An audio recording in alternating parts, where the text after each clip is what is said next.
सावधान। ऋडमार्हन्ताडं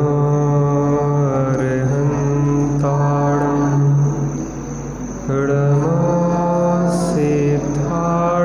ऋडमोऽयरीयाडं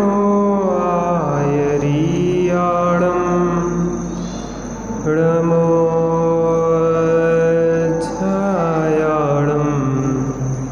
ऋडमोलोये सर्वसाहुडं। राम कहानी सुनो रे, राम कहानी, राम कहानी सुनो रे, राम कहानी। सुनत हरस आवे,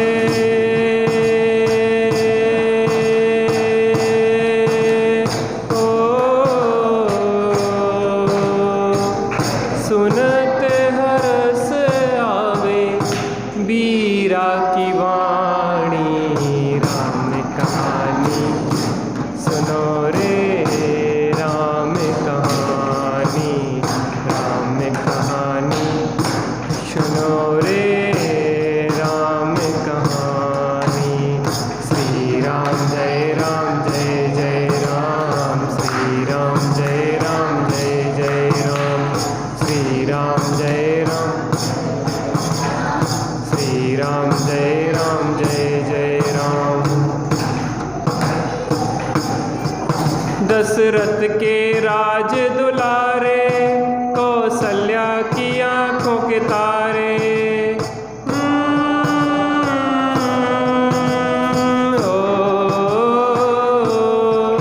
दशरथ के राज दुलारे, कौशल्या की आंख के तारे।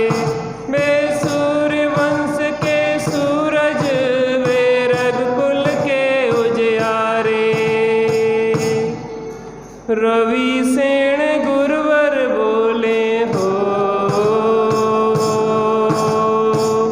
रवि सेन गुरुवर बोले, अमृतमयी वाणी।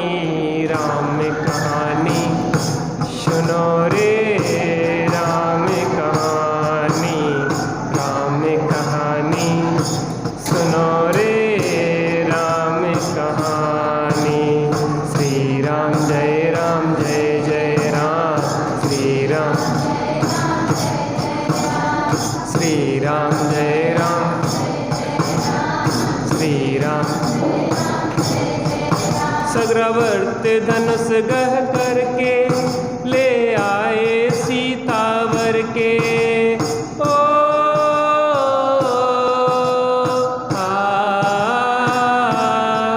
सग्रवर्त धनुष गह करके, ले आए सीतावर के। घर त्याग हुए वनवासी, पितु की आज्ञा सिर धर के। लखन सियाले संग हो, लखन सियाले संग, छोड़ी राजधानी। राम कहानी सुनो रे, राम कहानी, राम कहानी सुनो रे, राम कहानी।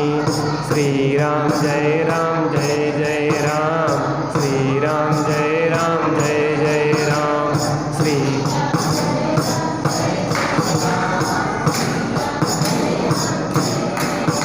सिंहनाद दशानन करके, ले आया सीता हर के। ओ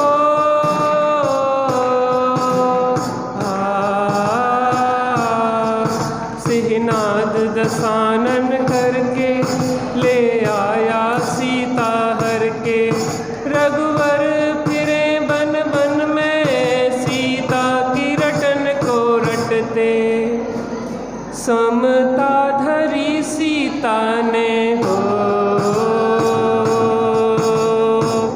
समता धरी सीता ने, तत्व ज्ञान बल से।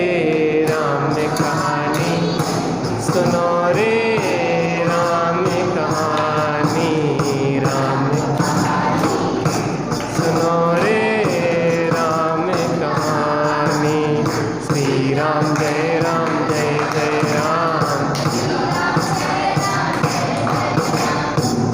राम जय राम।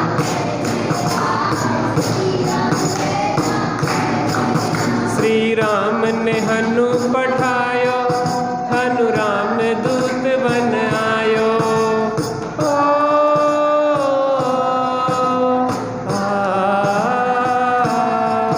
श्री राम ने हनु पठायो, हनु राम दूत बन आयो।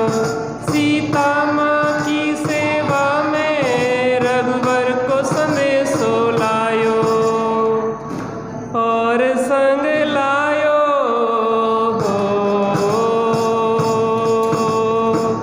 और संग लायो प्रभु मुद्रिका निशानी। राम कहानी सुनो रे, राम कहानी, राम कहानी सुनो रे, राम कहानी। श्री राम जय राम जय जय राम। श्री राम जय राम, श्री राम। लखन दसानन वध करके रघुलाए सीता जय के। ओ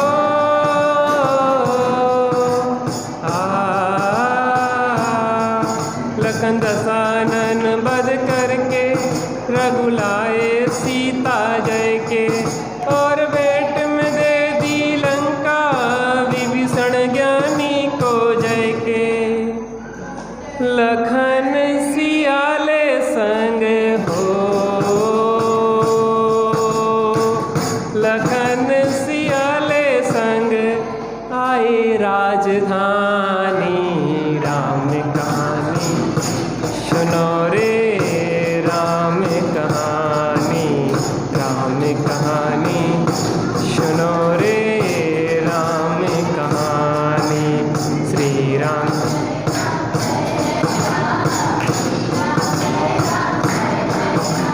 श्री राम जय राम जय जय राम।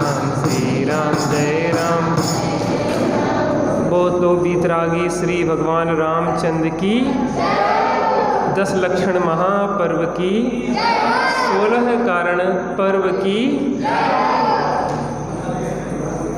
आहा, प्रभु राम का जीवन चरित्र हमारे जीवन चरित्र को बदलने वाला है। महापुरुषों का जीवन चरित्र पढ़ने से, सुनने से, स्मरण करने से हमें उन जैसा बनने की भावना जागृत होती है। जिस पंथ चले भगवंत वही आचरिए। हम भी शीघ्र ही उन श्री रामचंद्र जी के पंथ पे चलें। जिस प्रकार रामचंद्र जी ने अपने राज्यकाल में सुशासन को अपनाया, न्याय नीतिपूर्वक राज्य किया, माता पिता की आज्ञा का पालन किया, हम भी अपनी गृहस्थ दशा में उन श्री रामचंद्र जी के गृहस्थ जीवन को अनुकरण करें। और जब वही रामचंद्र जी सर्व परिग्रह का त्याग कर कर नग्न दिगंबर जैनेश्वरी दीक्षा धारण करके जब तपस्या कर रहे थे, तो वही सीता का जीव जो देव बन गया था, उन्हें डिगाने के लिए सीता का रूप धर के आया। जिस सीता के पीछे रामचंद्र जी इतने विवहल हो जाते थे, आज वही सीता का रूप धारण करके आया, उसके बाद भी वह डिगे नहीं। एक वह रामचंद्र जी और आज यह दिगंबर वेशधारी 18,000 प्रकार के शीलों का पालन करने वाले श्री राम। लौकिक जीवन अगर जीना है तो गृहस्थ श्री राम का अनुकरण करो, और पारलौकिक जीवन जीना है तो मुनि श्री रामचंद्र का अनुकरण करो।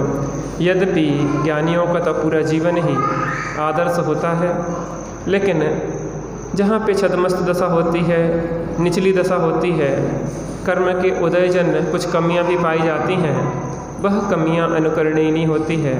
जो अच्छाइयाँ हैं वह अनुकरणीय होती है। और क्रमशः वही रामचंद्र भगवान राम बने। उन्हीं का जीवन चरित्र हमारे जीवन चरित्र को बदलने वाला हो। सुनो जी मंगल जैन पुराण, यासो जीवन बने महान। सुनो जी मंगल जैन पुराण, यासो जीवन।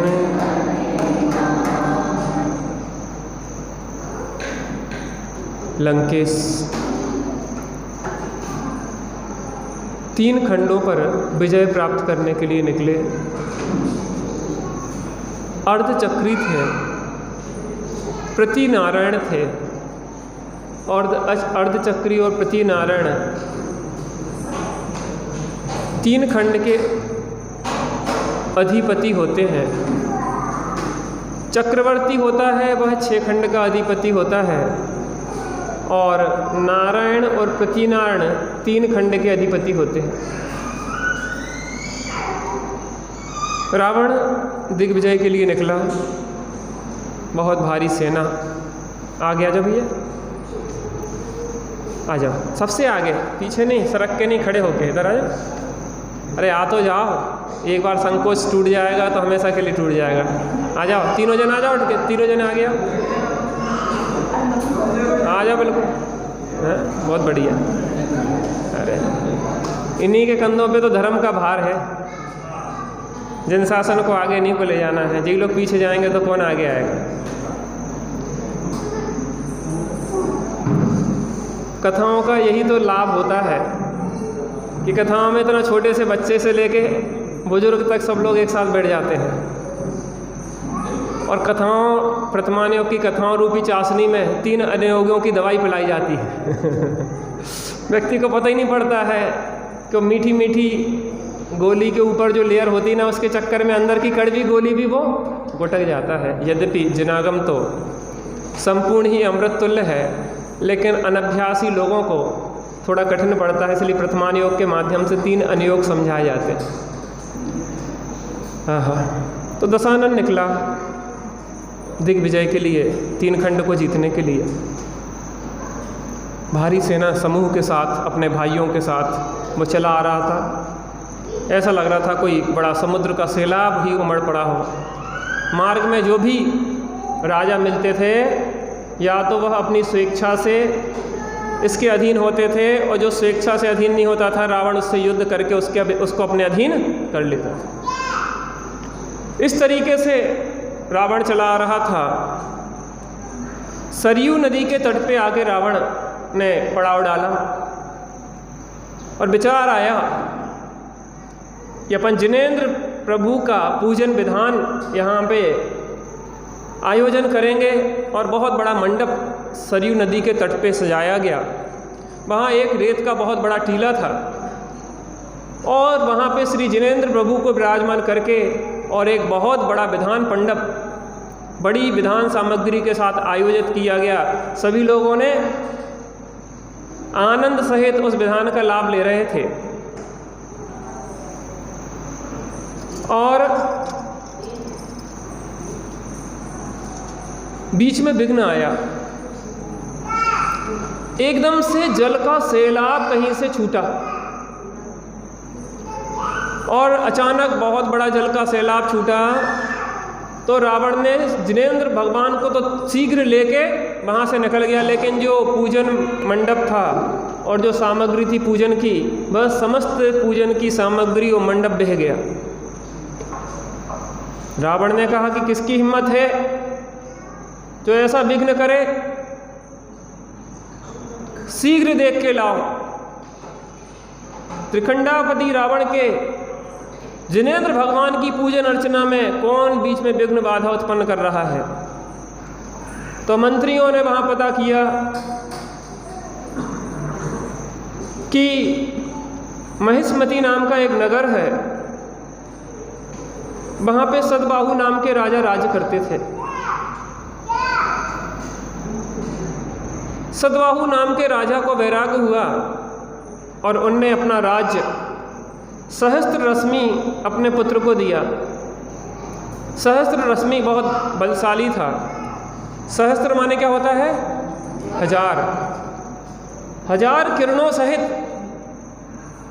जिसका वीरता, जिसका पौरुष देदीप्यमान होता था, बहुत बलशाली था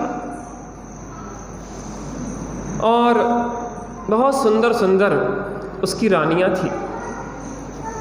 अनेकों रानियों सहित वह क्रीड़ा करता था, जैसे हाथी हथनियों के साथ जल में क्रीड़ा करता है, वैसे ही वह अपनी रानियों के साथ क्रीड़ा करता था।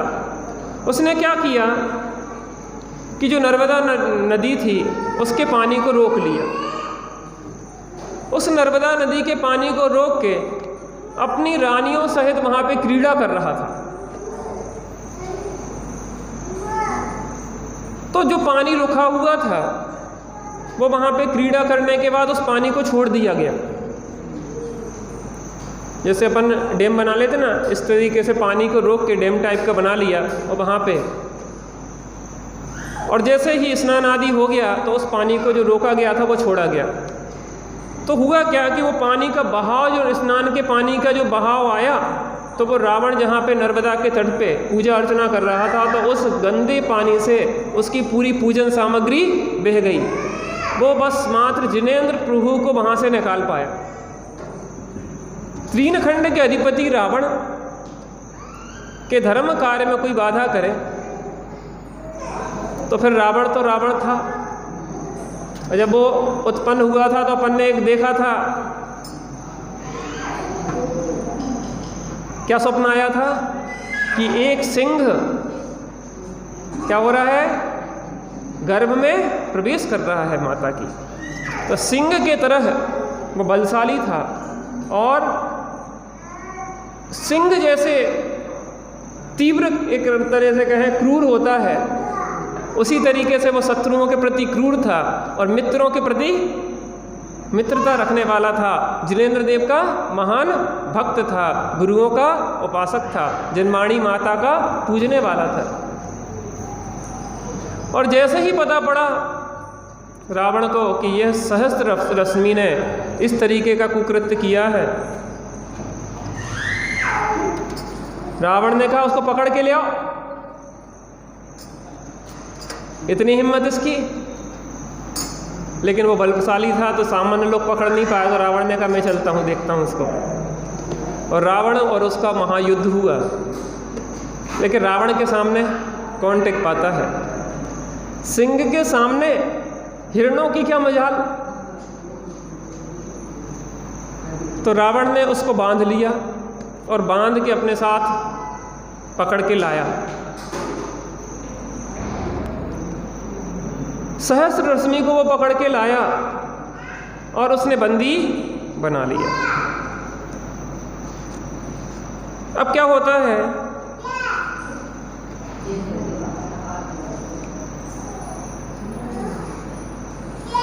पृष्ठ क्रमांक 56 है, 79 नंबर छंद। कहा सेवकों से देखो तुम किसका यह अविवेक विशेष, जान सकल वृतांत शत्रु पर आया।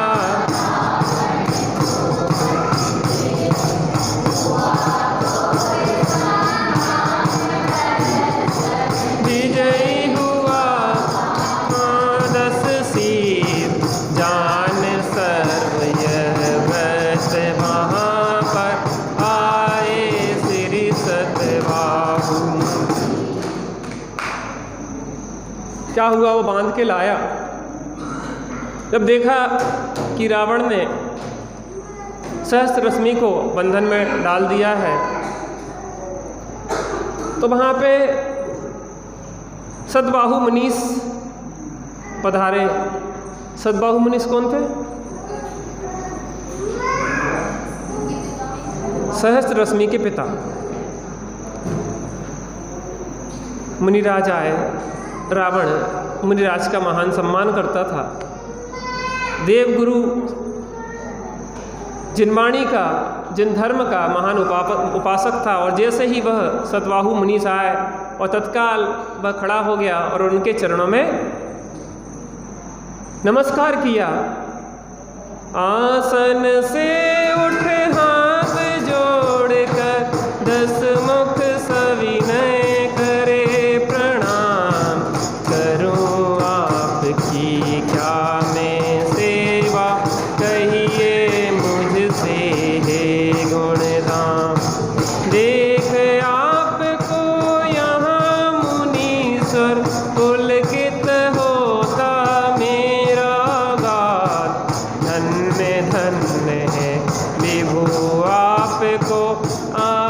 मुक्ति के उत्तम पात्र। हे प्रभु, धन्य है आप हमारे निकट पधारे, हमारा महाभाग्य। आप तो जीवों को साक्षात मुक्ति दिलाने वाले हैं। ऐसे महामुनीश्वरों के दर्शन हुए हमें, हमारा धन्य भाग्य है। धन्य दिवस है आज का, धन्य घड़ी है आज, मिला गुरु का दर्श, यह भाव विशुद्धि का, भाव विशुद्धि का।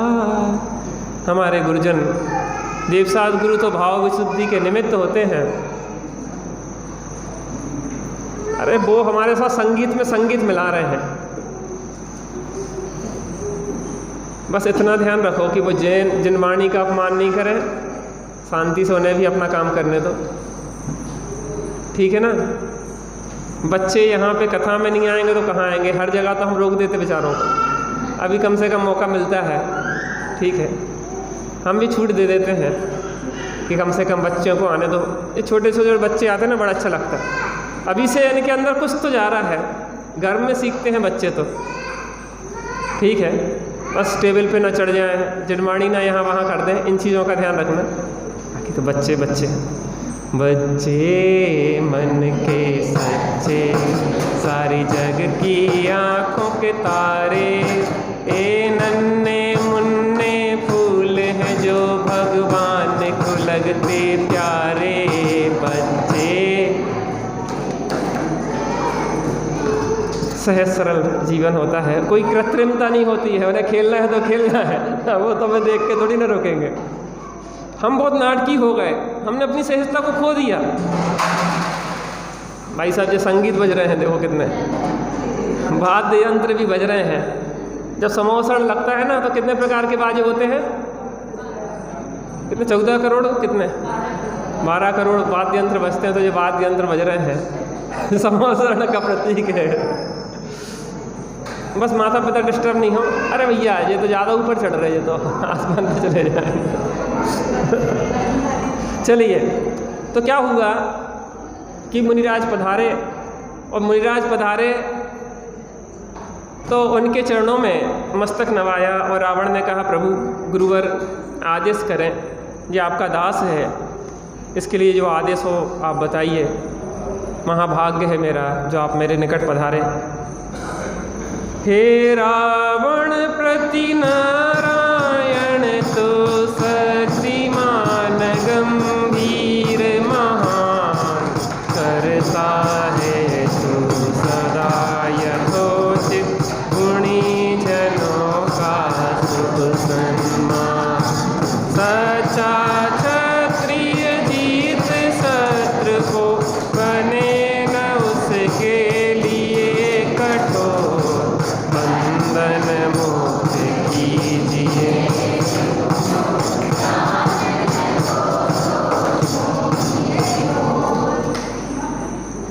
वैसे हमने एक बात कही थी कि एक छोटा सा स्पीकर बाहर लगा दें। अब जैसे त्यागी जी का स्वाध्याय होता है या सुबह स्वाध्याय होता है, तो क्या है कि माताओं की इच्छा होती है कि हम भी सुने। महाभाग्य से तो ऐसे वचन मिलते हैं सुनने को, उनकी भी इच्छा होती है, और उन्हें बच्चों के कारण व्यवधान उत्पन्न होता है, हमें भी तकलीफ होती है। लेकिन एक बच्चे से क्या पूरा सभा डिस्टर्ब होती, सुबह के समय की होती है, जो वो बहुत महत्वपूर्ण होती है। सुबह के हमारे स्वाध्याय में भी हमें डिस्टर्बेंस पसंद नहीं है, क्योंकि सुबह का समय वो एक गहराई वाला होता है। उस समय तो बिल्कुल शांति से पिन ड्रॉप साइलेंट चाहिए पड़ता है। तो मैंने कहा था कि एक बाहर स्पीकर लगवा दो, तो उससे क्या होगा कि कुछ माताएं जिनके बच्चे छोटे छोटे हैं वो सुनना चाहती, तो अपने बाहर स्पीकर रहेगा, तो वहाँ बैठ के शांति से बच्चे भी खेलते रहेंगे और माताएं सुनती भी रहेंगी। तो अभी तो कोई दिक्कत नहीं है, लेकिन बाद में स्वाध्याय में आप लोगों को विघ्न नहीं हो, तो इसलिए हमने यह निवेदन किया था। तो भैया कह रहे थे कि हम उसकी व्यवस्था करेंगे, तो ठीक है, आप लोगों के लिए भी ध्यान रखा जाएगा। समोसरण है, यहाँ तो त्रियंच भी आते हैं, ये तो भगवान आत्माएं हैं, छोटे छोटे बच्चे हैं। आहा, मुनिराज ने कहा, हे रावण, तू अर्धचक्री है, तू महाबलशाली है और शत्रुओं के लिए कठोर दंड देने वाला है, मित्रों का सम्मान करने वाला है। लेकिन कोई शत्रु है कदाचित, तो उसके साथ उसको दंड देके फिर उसके साथ नम्रता का व्यवहार कर।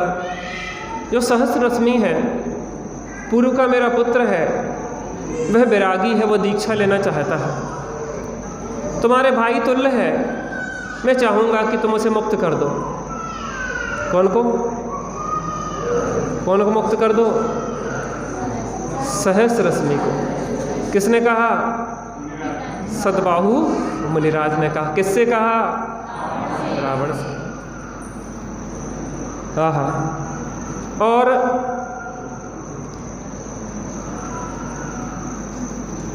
एक चीज आपको प्रयोग करना बढ़िया मजेदार। परिस्थितियों को नहीं बदला जा सकता, मन स्थिति को बदला जा सकता है। किसी भी स्थिति में हम सोचे कि सब बिल्कुल पिन ड्रॉप साइलेंट हो जाए और फिर हम ध्यान लगाएंगे, और नहीं हुई है तो झींगुर झींझी झीझी करने लगा, तुम्हारा बस चल रहा है उस झींगुर को। कौआ काँव काँव करने लगा तो हम तो जंगल में जाके बैठेंगे, और कौआ पेड़ पे बैठा हो, उसने काँव काँव काँव, अरे इसी से तो बच के काँव काँव से जंगल में आया तो यहाँ भी काँव काँव करने लगा। परिस्थितियों को नहीं, मन स्थिति को बदलना सीखें। क्या कहा? परिस्थिति को नहीं, मन स्थिति को बदलना सीखें। इन सब चेपों के बीच में भी हम सहजता की कला सीख लें। बाहर में जब हमारे महामुनिराज गुरुवर उपसर्ग परिसर के बीच में भी जिनका ध्यान भंग नहीं होता, शरीर के सहस्त्र खंड कर दिए जाएं तो भी उनका ध्यान भंग नहीं होता। और हम भी उन्हीं मुनिराजों के भक्त हैं ना। इन सब परिस्थितियों के बीच में ही तो प्रयोग करना है। अरे हमारे घर में पंडित जी हम क्या बताएं, इतना गंदा माहौल है, सबके सब नार की लोग भरे हैं।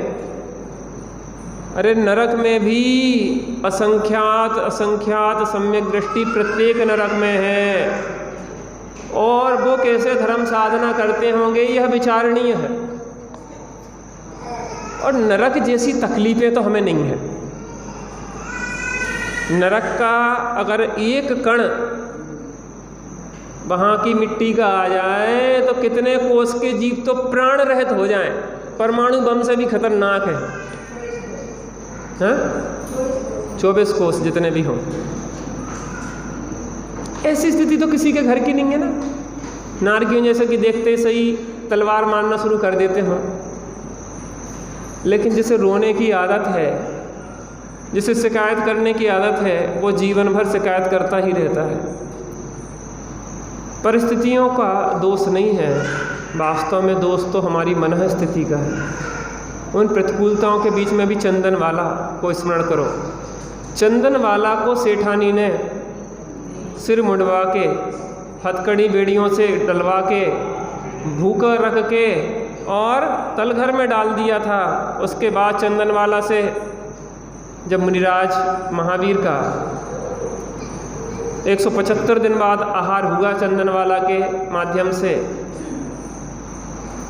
और पंचाश्चर्य हुए, तो सेठानी चरणों में गिर गई कि मुझे क्षमा करना बेटी, मुझसे घोर अपराध होगा। कहले नहीं माँ, आपका तो उपकार है मेरे ऊपर।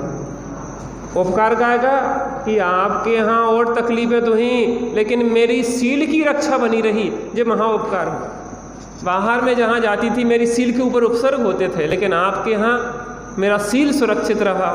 सील ही है हम सब का प्राण, सील से जीवन बने महान। कल मैंने आपको घटना सुनाई थी, कहानी सुनाई थी पूर्णिमा। बहुत प्यारी कहानी है वास्तव। भोपाल में मैंने शिविर में सुनाई थी। बहुत सारे बच्चों ने पूर्णिमा का ब्रह्मचर्य का नियम लिया था। पूर्णिमा माने शादी के बाद पूर्णिमा का दिन का ब्रह्मचर्य। यह जीवन मनुष्य व भोगों के लिए नहीं है, यह साधना के लिए है। भावना तो यह मानना चाहिए कि कब मुनि दशा आए, कब आर्य का दशा आए। जब तक वह नहीं बन रही है तब तक गृहस्थ आश्रम में रहकर साधना करो। अष्टमी, चतुर्दशी और 10 लक्षण, अष्टायनिका आदि पर्व के दिनों में ब्रह्मचर्य का पालन करते हुए हम आराधना करें। धर्मपति और धर्मपत्नी है, भोगपति और भोगपत्नी नहीं है। विवाह पूर्व तो ब्रह्मचर्य रखे ही, विवाह के बाद भी पर्वों के दिन में ब्रह्मचर्य का पालन करें। ऐसे बहुत सारे लोग हैं कि जिनका महीने में 29 दिन का ब्रह्मचर्य है। ठीक है, और 29 दिन का तो क्या कहें। सचिन जी अकलूच वालों को आप लोग जानते हो, जो मंगलायतन में हैं। वो दोनों ब्रह्मचर्य पूर्वक रहते हैं, पति पत्नी, और एक कमरे में भी नहीं रहते। आप सोचो, पति पत्नी होते हुए। उम्र ज़्यादा नहीं है, हमसे भी कम हुई है, हमारी जितनी है हमसे कम होगी उनकी उम्र। एक बेटी है प्यारी सी, बहुत अच्छा संस्कार बना। भोगों के लिए जीवन है क्या? वो कहते हैं कि 8-8, 10-10 घंटे स्वाध्याय करते हैं हम लोग। ऐसे भी लोग हैं जो गृहस्थ जीवन में रह के भी, गृहस्थी के बीच में भी अपनी आराधना को नहीं छोड़ते हैं। विचार करना चाहिए, उससे बहुत समय मिलता है। गांधी जी ने कहा कि देश सेवा भी करना है तो ब्रह्मचर्य अनिवार्य है। गांधी जी ने अपनी पत्नी को माँ बना लिया था। वाह कहते थे, वाह, माँ की तरह। ब्रह्मचर्य से हमारा जीवन बहुत कांतिमय होता है। लौकिक शरीर भी पुष्ट होता है और आत्मा भी पुष्ट होती है। समय मिलता है, स्वाध्याय, चिंतन, ध्यान आदि में एकाग्रता बनती है। हम में और पशुओं में क्या अंतर? अगर हम भी भोगों में लगे रहे हैं, पशु तो भोगों में लगे हैं। रावण से कहा, रावण तू महान है, जिनेंद्र भगवान का भक्त है, और मैं चाहता हूँ कि मेरा जो पुत्र सहस्त्ररश्मि है पूर्व का, वो दीक्षा लेना चाहता है, वह बैरागी है, तू उसको छोड़। रावण ने कहा, नहीं लेस अपराध हमारा किया, शत्रु ने ही अपराध होकर विवश युद्ध में उसको लिया जीत कर हमने वहाँ। भगवन निष्प्रह आप सर्वथा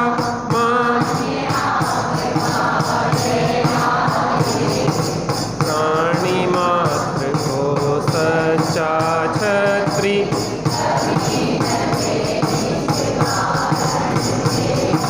मुक्त किया बंधन से उसको, आया वह 10 मुख के पास, बोला है लंकेश धन्य तुम तोड़ूंगा अब मैं भवपास। मुनिवर, गुरु की आज्ञा अविचारणीय है। आपने जो आदेश दिया है उस आदेश का पालन होगा। और तत्काल उसने सहस्त्ररश्मि को छोड़ा। सहस्त्ररश्मि ने कहा कि आप धन्य हैं, आपका मैं उपकार मानता हूँ और मैं अब दीक्षा लेने जा रहा हूँ। लंकापति क्या कहते हैं?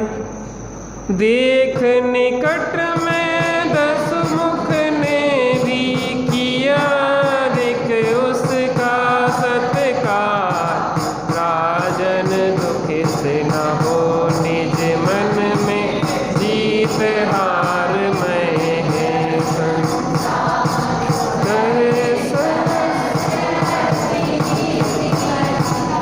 होकर विषयों में आसक्त, जान न पाया दुखद देश को, संप्रति है मन जगत विरह। हे दशानन, तुम्हारा उपकार है। देखने का दृष्टिकोण होता है। हमें ऐसा लगता है कि दूसरे ने हमारा अहित किया है, अपितु वह अहितकारिणी परम हितु होता है। अगर दशानन इस प्रकार से उसे युद्ध में ना हराता तो उसके अंदर वैराग्य कैसे जागृत होता। तो उसने कहा कि देखो दशानन, तुम्हारा मेरे ऊपर बहुत उपकार है और तुमने मुझे हराया नहीं है, तुमने मुझे जिता दिया है। मैं विषय भोगों में लगा हुआ था और इन विषय भोगों से वास्तव में नरक जाता, विषय भोगों में पड़ा हुआ। तुमने मुझे जागृत किया है, संसार का स्वरूप दिखाया है। अब मैं राज्यभार को नहीं लूँगा, अब तो मैं दीक्षा अंगीकार करूँगा। कहने लगा दशानन मुख से धर्म क्रिया वृद्धों का काम, भोगो भोग विष के सुख में तुम में है यौवन अभिराम। हे राजन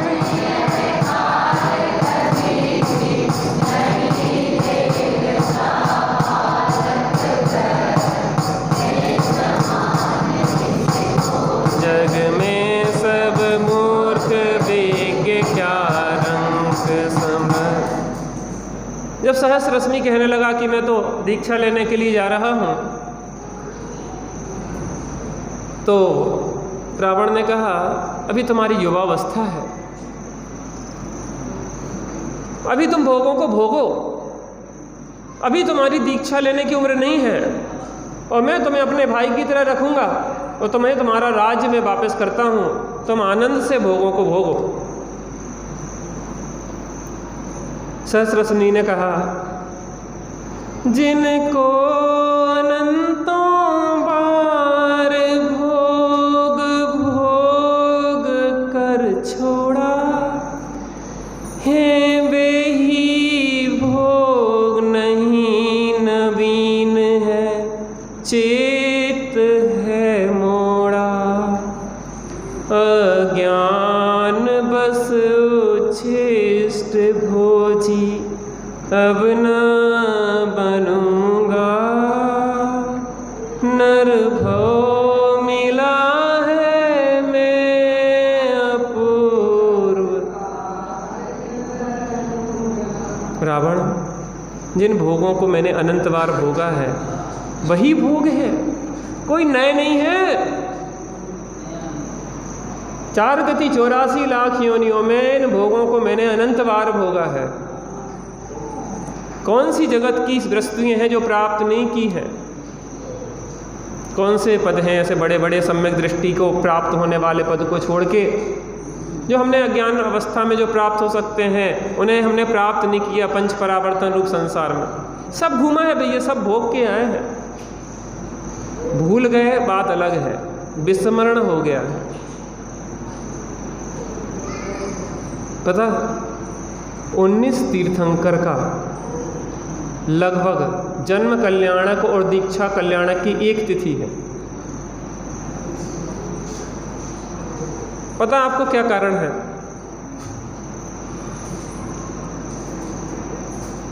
आजकल की फैशन को देख के भी बड़ा अचरज होता है।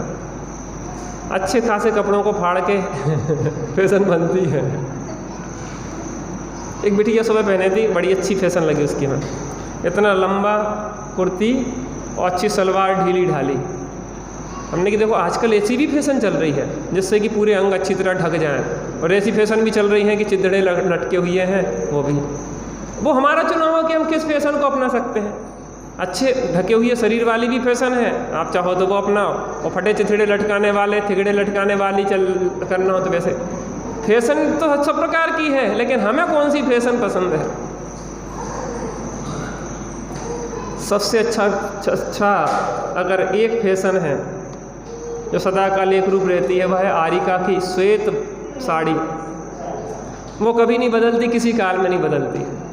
अगर अंगीकार करना है तो आरिका पदवी को धारण करो, और धारण करना है तो वह मुनि पद को धारण करो जिसमें तुलस मात भी परिग्रह नहीं होता है।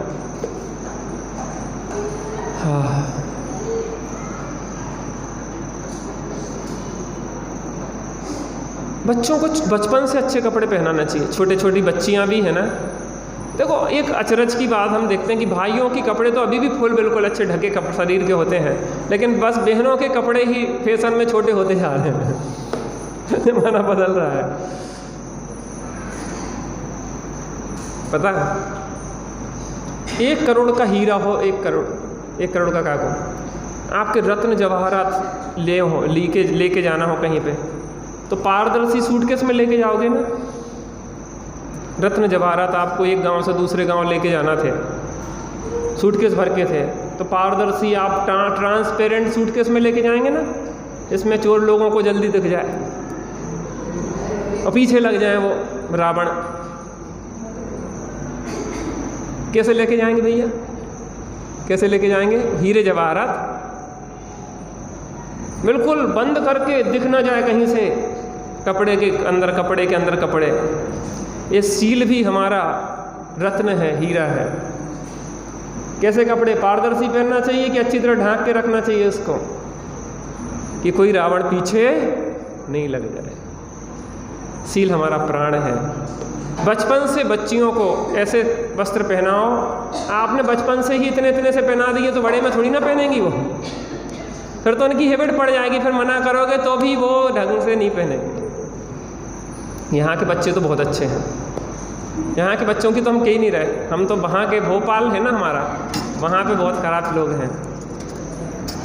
फरकचंद जी कह रहे थे, देखो हमारे यहाँ की बच्चियाँ जो हैं निगाह उठा के भी बात नहीं करती किसी भाइयों से।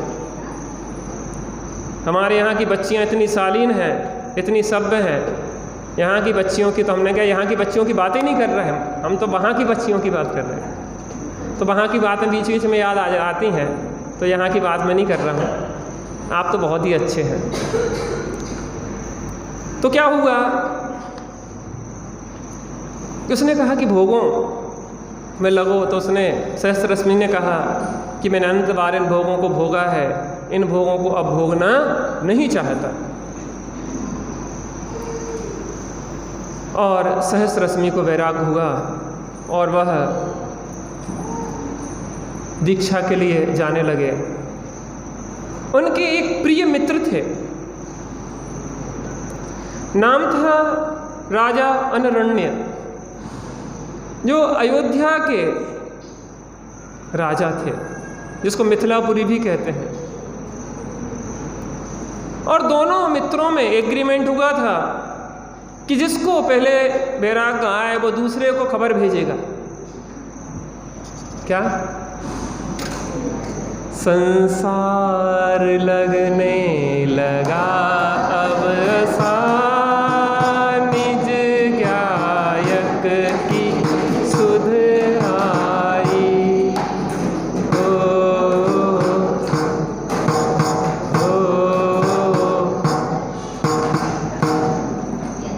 आगे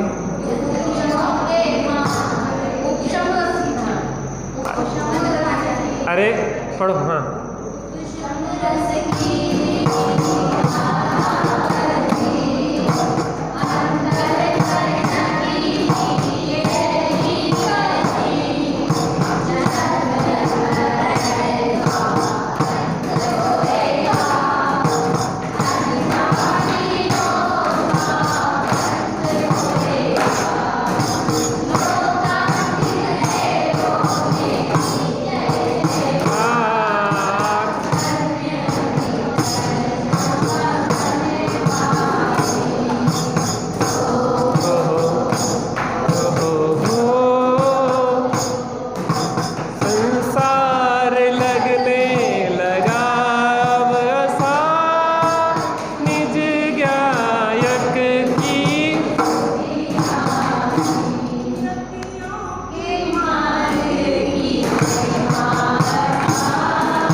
यहाँ पे सहस्त्र रश्मि को वैराग हुआ और वहाँ अनरण्य को संदेशा भेजा कि मित्र क्या विचार है। और अपन ने पहले चर्चा की थी कि तुम अगर दीक्षा लो तो मैं भी दीक्षा लूँगा।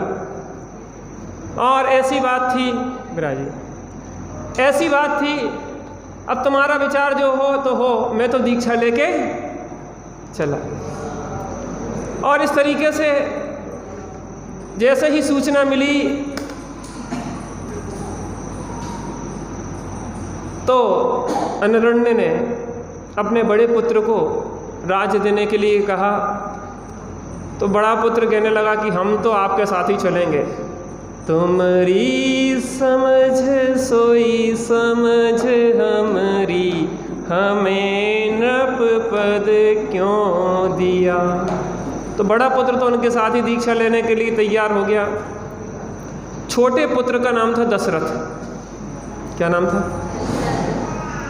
छोटे पुत्र दशरथ को राज्य देके राजा अनरण्य और सहस्त्र रश्मि दोनों दीक्षा लेके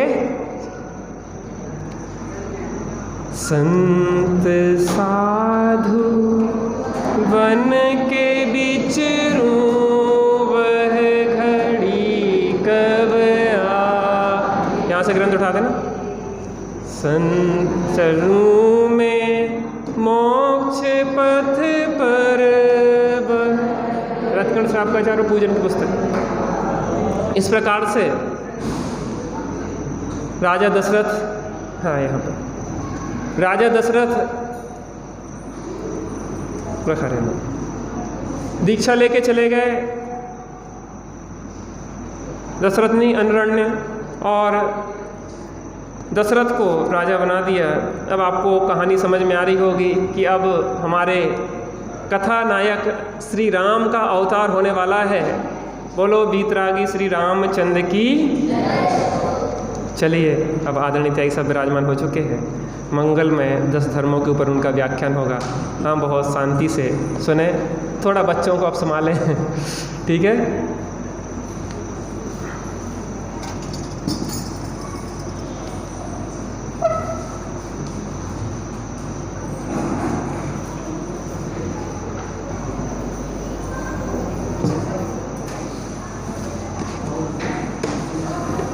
विराज